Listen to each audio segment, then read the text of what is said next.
Hello guys welcome back to my new recipe channel. आज चाहिँ म बनाउन जाँदैछु चिकन करी। हेर्दै मिठो लाग्ने पाराको चिकन करी चाहिँ बनाएर हजुरले देखाउनेवाला छु होइन। यहाँ चाहिँ मैले लसुन प्याज अदुवा खोर्सानीलाई एकैसँग राम्ररी धोइधाइ छेलछाल पारेर आलुलाई पनि राम्ररी छिलेर धोइसकेँ। अनि यहाँ चाहिँ चिकनलाई मजासँगले धोइरहेको छु।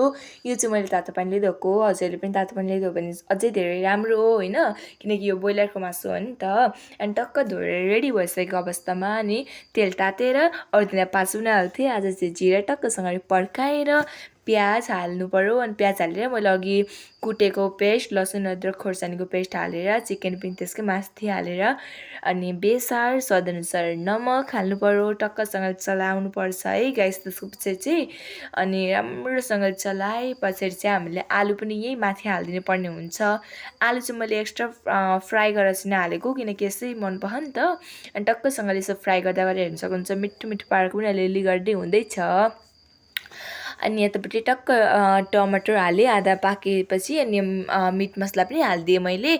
मिट मसला हालेपछि अलिकति चाहिँ ग्रेभी हाल्नु पर्यो भनेर झोल हालिदिएर चाहिँ हाम्रो चाहिँ मिठो पाराको चिकन करी बनाएर रेडी भइसकेको अवस्थामा हजुरहरू पनि घरमा एकबार ट्राई गर्नु होला। अनि यो भिडियोलाई लाइक कमेन्ट सब्सक्राइब गर्न चाहिँ नबिर्सिनु होला है गाइस। लु त ओके बाई बाई गाइस।